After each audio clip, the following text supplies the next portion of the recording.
மேஷ ராசிக்கு பார்த்துட்டேன்னா உங்களுக்கு கோரல் போட்டுக்கலாம், ரொம்ப விசேஷம். பவளம் தான் நான் சொல்கிறேன், கோரல். முருகப்பெருமானுடைய வழிபாட்டை நீங்கள் தொடர்ந்தீங்கன்னா வாழ்க்கையில் உயர்வு நிச்சயம் வரும். தடங்கள் வந்தாலும் அது உங்களை விட்டு போயிடும், நேரம் நல்ல நேரமாக மாறிடும். அடுத்து ரிஷபராசி நண்பர்களுக்கு பார்த்துட்டிங்க அப்படின்னு சொன்னால் ராசிக்கு அதிபதியே சுக்கிரன் தான், தாராளமாக வைரம் போட்டுக்கலாம். அடுத்தது பார்த்துட்டேன் அப்படின்னு சொன்னால் வழிபடக்கூடிய தெய்வம் ரங்கநாதர் வழிபாடு, மகாலட்சுமி வழிபாடு. அடுத்தது மிதுன ராசி நண்பர்கள் மீனாட்சி வழிபாடு ரொம்ப அவசியம். பெருமாள் வழிபாடை நீங்கள் தொடர்ந்து பண்ணணும், விட்டுறவே கூடாது, அது உங்களுக்கு பலத்தை கொடுக்கும். சரஸ்வதி அம்பாளுடைய வழிபாடு பண்ணால் படிப்பில் நல்ல முன்னேற்றம், ஞான ஹயக்ரீவ வழிபாடு வெற்றி வழிபாடாக கூட அமையும். நான் சொல்லக்கூடிய ரத்தினம் பார்த்துட்டேன் அப்படின்னா மரகத பச்சை ரொம்ப சிறப்புகள்.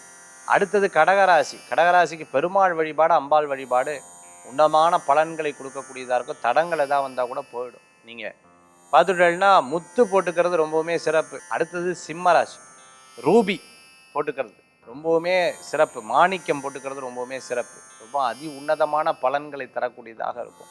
சிவ வழிபாடு தான் உங்களுக்கு மகத்துவமான வழிபாடு. சூரியனை தினந்தோறும் பிரார்த்தனை பண்ணணும்.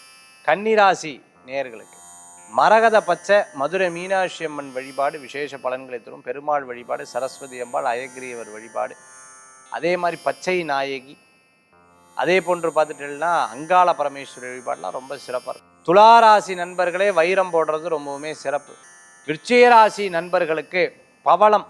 தனுசு ராசி நண்பர்கள் எல்லோ சஃபயர்.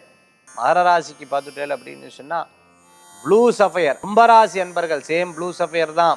மீனராசி நண்பர்களே கனக புஷ்பராகம் எல்லோ சஃபயர் அபோவ் 2 கேரட் போட்டுக்கிறது ரொம்பவுமே நல்லது.